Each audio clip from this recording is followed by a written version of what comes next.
Hello बच्चों, एक बार दोबारा से आपका मेरे एमसीक्यू सेशन में स्वागत है। आज के एमसीक्यूज आपके प्रैक्टिकल बेस्ड होने वाले हैं।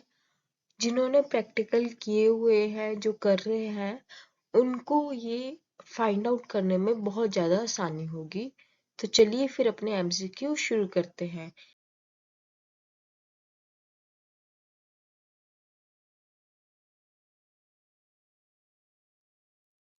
Question number 1 is, in a skeletal survey, what is the most common imaging technique used to screen for multiple bone lesions? A is MRI, B is X-ray, C is CT and D is ultrasound. The right answer है option B, that is X-ray. इस question में आपको पूछा गया है, जब हमने skeletal सर्वे करते हैं तो मल्टी बोन लीजन की स्क्रीनिंग के लिए हम कौन सा imaging technique most commonly use करते हैं। तो हम वहां पे यूज करते हैं एक्सरेज का। Question number 2 is, a sunburst pattern on an x ray is often indicative of A is osteosarcoma, B is osteoarthritis, C is osteoporosis and D is osteomyelitis. तो राइट ऑप्शन है option A, that is osteosarcoma. इस question में आपको पूछा गया है कि जो सनबर्स्ट पैटर्न है एक्सरे में, अगर वो शो हो रहा है तो वो किसको तरफ इशारा करेगा, तो वो इशारा करेगा ऑस्टियोसार्कोमा कंडीशन की तरफ। अब ये सनबर्स्ट पैटर्न का क्या मतलब है कि सन और उसकी रे जैसा अगर पैटर्न बन रहा है तो वहां पे ऑस्टियोसार्कोमा डिजीज से वो पेशेंट सफर कर रहा होगा। तो यहाँ पे आपको ओस्टियोसार्कोमा की इमेज शो हो रही है। यहाँ पे अगर आप ध्यान से देखोगे तो यहाँ पे आपको सनवर्स्ट पैटर्न या सनवर्स्ट साइन आपको दिखाई दे रहा है। सनवर्स्ट साइन का बेसिकली मतलब होता है कि जैसे सन है और उसकी जैसे रे निकलती है तो वैसा कुछ साइन जो है, जब वैसा कुछ पैटर्न है यहाँ पे बनता हुआ दिखाई दे रहा है। तो ये जो इंडिकेटिव है वो है ओस्टियोसार्कोमा का। अब देखो, जो ओस्टियोसार्कोमा है वो इस वजह से होता है क्योंकि जो पेरिओस्टियम लेयर है उसकी एलिवेशन हो जाती है due to expansion of tumour. तो बेसिकली जो ओस्टियोसार्कोमा है वो ट्यूमर की वजह से होता है। Question number 3 is, what imaging modality is commonly used to assess gall bladder pathology such as gall bladder? A is MRI, B is ultrasound, C is CT scan and D is x ray.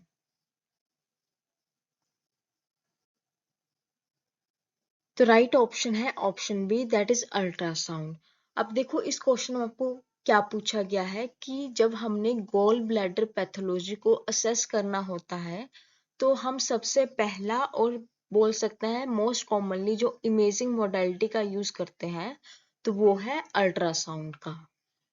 और ये बात याद रखो कि जैसे gall bladder pathology होगी या फिर इंटेस्टिनल हो गया, वहां पे हम अल्ट्रासाउंड का यूज करते हैं। अगर वहां पे कुछ ना आए फिर हम मूव करते हैं सिटी की तरफ। Question number 4 is, in A contrast enhanced CT scan, what substance is typically used as the intravenous contrast agent? A is iodine, B is barium, C is gadolinium and D is technetium. तो right option है option A, that is iodine. इस question में आपको क्या पूछा गया है कि जब हम कंट्रास्ट इन्हांस्ड सीटी स्कैन करते हैं तो हम कौन सा substance as a intravenous contrast agent use करते हैं। तो वहां पे हम आयोडीन का यूज करते हैं।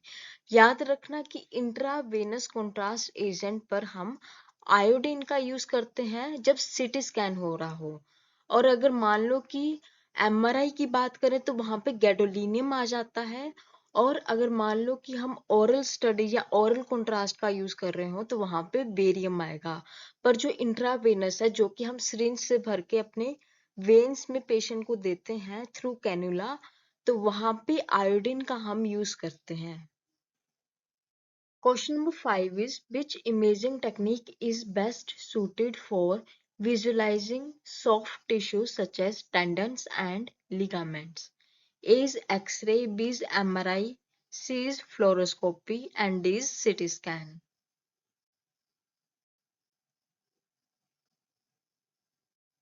तो राइट ऑप्शन है option B, that is MRI। तो इस क्वेश्चन में आपको पूछा गया है कि जब हमने सॉफ्ट टिश्यू को विजुलाइज करना होता है, जैसे कि टेंडन्स और लिगामेंट जो कि कनेक्टिव टिश्यू हैं, उनको जब हमने स्टडी करना होता है या फिर विजुलाइज करना होता है, तो हम वहां पर MRI का यूज करते हैं।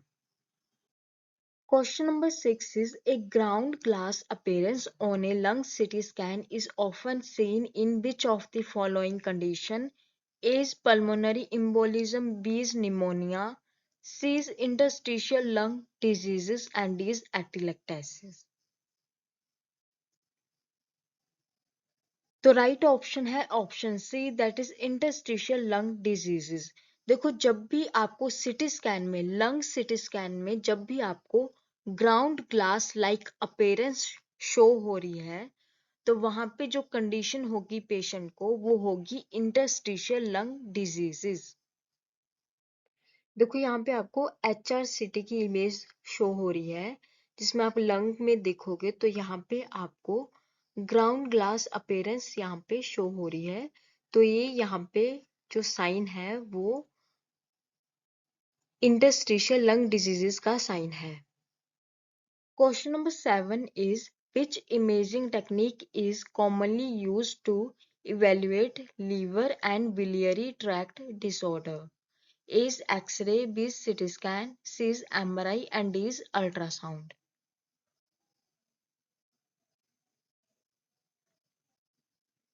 तो राइट ऑप्शन है option D, that is ultrasound.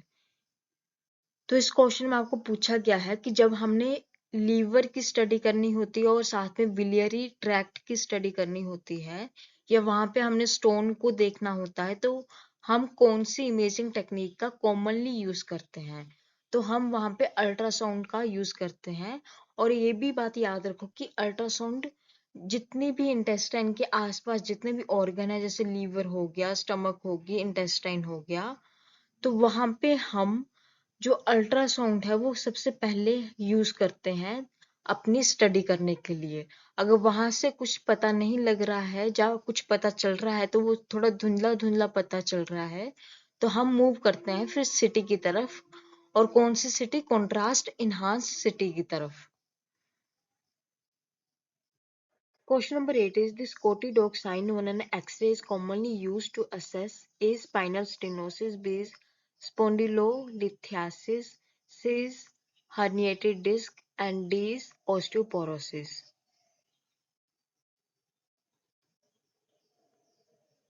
तो राइट ऑप्शन है ऑप्शन बी, दैट इज स्पॉन्डिलोलिथियासिस। अब देखो, इस क्वेश्चन में आपको क्या पूछा गया है कि जब एक्सरे में आपको स्कोटी डॉग साइन अगर शो हो रहा है, तो वहां पे जो डिजीजेस होगी उसका नाम होगा स्पॉन्डिलोलिथियासिस। ये देखो, ये लंबर स्पाइन की इमेज आपको दी गई है, जिसमें स्कोटी डॉग साइन पेशेंट का शो हो रहा है। देखो, ऊपर वाली इमेज में भी देखो तो यहाँ पे भी आपको स्कोटी डॉग साइन शो हो रहा है। तो ये इंडिकेटिव है स्पॉन्डिलोलिथियासिस डिजीजेस का। अब स्कोटी डॉग साइन को एक बार समझ लेते हैं। जो सेकंड इमेज है उस पे आओ। तो यहाँ पे आपको सर्कल दिखाई दे रहा है, जिसको जिसको हम कहते हैं आई पेडिकल। उसके ऊपर ठीक नोज आता है, जिसको ट्रांसवर्स प्रोसेस कहते हैं। उसके बाद आता है ईयर, जिसको हम सुपीरियर आर्टिक्यूलर प्रोसेस कहते हैं। देन टेल आता है, जिसको superior articular process of opposite side कहते हैं। उसके नीचे आता है बॉडी, जिसको हम लैमिना और स्पाइनस प्रोसेस कहते हैं। उसके नीचे ठीक आता है हाइंड लेग, जिसको हम inferior articular process of opposite side कहते हैं। देन आगे वाली साइड देखो, वहां पे आपको फोर लेग या फिर इंफीरियर आर्टिकुलर प्रोसेस दिखाई दे रहा होगा। उसके ठीक ऊपर आपको नेक पार्स इंटर आर्टिकुलरिस दिखाई दे रहा होगा, जिसको हम इस्थमस भी कहते हैं। तो इस तरह से जो स्कोटी डॉग साइन है वो जब शो हो रहा हो, तो वहां पे जो डिजीजेस होती है उसको हम कहते हैं स्पॉन्डिलोलिथियासिस। तो ये स्पाइन का जो साइन है, ये स्पाइन का साइन है बेसिकली। तो जो स्कोटी डॉग साइन है वो आपको स्पाइन में ही दिखाई देगा। यहाँ पे आपको लंबर स्पाइन में दिखाई दे रहा है, हो सकता है किसी और इमेज में आपको सर्वाइकल स्पाइन में दिखाई दे रहा हो। या फिर थोरेसिक सुपाइन में आपको दिखाई दे रहा हो, पर वहां पे जो डिजीज होगी उसका नाम होगा स्पॉन्डिलोलिथियासिस। Question number 9 is what imaging modality is typically used to evaluate the urinary bladder and the presence of bladder stones? A is X-ray, B is CT scan, C is MRI and D is ultrasound.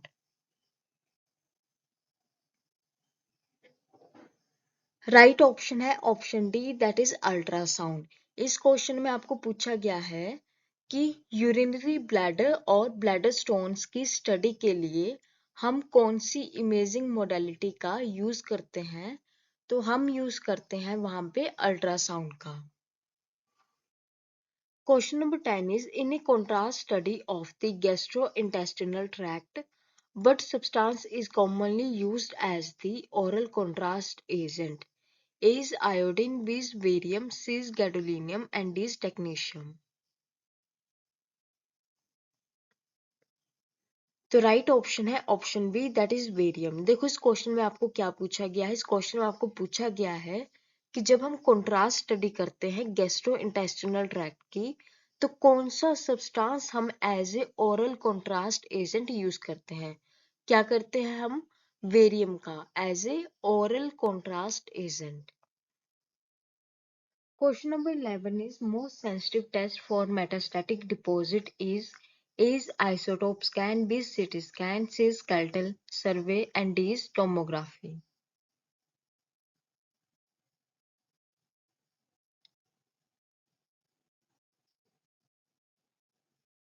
Right option है option B that is CT scan. देखो इस question में आपको क्या पूछा गया है, जो कि मेटास्टैटिक डिपॉजिट है। मेटास्टैटिक डिपॉजिट हम उस एडवांस स्टेज ऑफ कैंसर को कहते हैं जिसमें जो कैंसर है वो टूट के दूसरी जगह जाके वहां पे ग्रो करना शुरू कर देता है और अलग अलग जगह पर वो ट्रेवल करके ग्रो करना शुरू कर जाता है। तो उसको देखने के लिए सबसे अच्छा टेस्ट है CT scan. Question number 12 is water soluble contrast media used for myelography is A is metrizamide, B is dinosil, C is Conray and D is iohexol.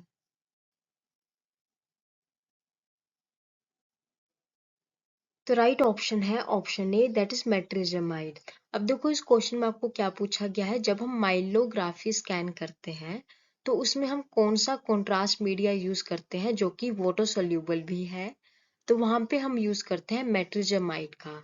अब देखो माइलोग्राफी एक स्कैन होता है स्पाइनल कॉर्ड का, तो आपसे कोई पूछे कि माइलोग्राफी क्या होता है तो ये एक्सरे स्कैन है, पर ये स्पेसिफिक एक स्पेशल स्कैन है specifically for the spinal cord और नर्व कॉर्ड का।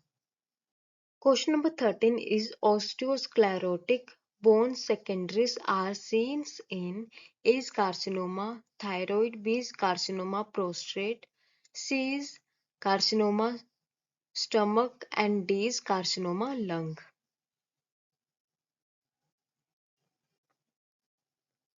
तो राइट ऑप्शन है option B that is carcinoma prostate. अब देखो इस क्वेश्चन में आपको क्या पूछा गया है, जो ओस्टियोस्क्लेरोटिक बोन सेकेंडरीज हैं वो आपको किस में दिखाई देती हैं, तो वो दिखाई देती हैं कार्सिनोमा प्रोस्टेट। ये देखो आपको यहाँ पे कार्सिनोमा प्रोस्टेट की इमेज शो हो रही है जिसमें आपको यहाँ पे और यहाँ पे जो स्क्लेरोटिक बोन सेकेंडरी है वो दिखाई दे रही होंगी। Question number 14 is the target sign sonographically means A is ovarian carcinoma, B is ectopic kidney, C is interception and D is liver metastasis.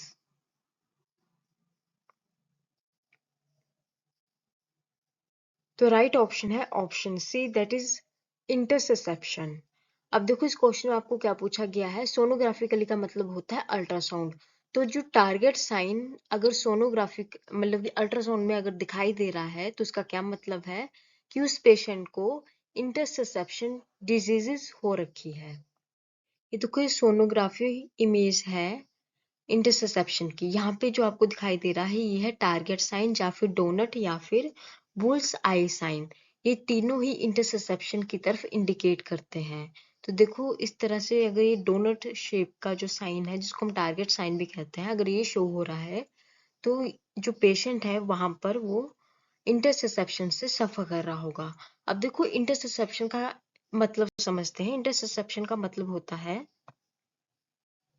कि जो एक पोर्शन है इंटेस्टाइन का उसका इन्वर्जन हो जाता है दूसरे पोर्शन के साथ।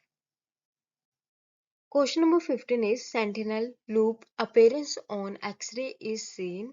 Is acute pancreatitis, B is chronic pancreatitis, C is intestinal obstruction and D is acute appendicitis. तो राइट ऑप्शन है option A that is acute pancreatitis. देखो इस क्वेश्चन में आपको क्या पूछा गया है, अगर आपको सेंटिनल लूप जैसी अपीयरेंस शो हो रही है एक्सरे में तो वहां पे जो डिजीजेस होगी उसका नाम होगा एक्यूट पैनक्रियाटाइटिस। देखो यहाँ पे आपको सेंटिनल लूप दिखाई दे रही होगी। अब देखो जो सेंटिनल लूप है वो आती है जब पैनक्रियास में इन्फ्लामेशन हो जाती है। Thank you so much. I hope you like my video and do subscribe my channel.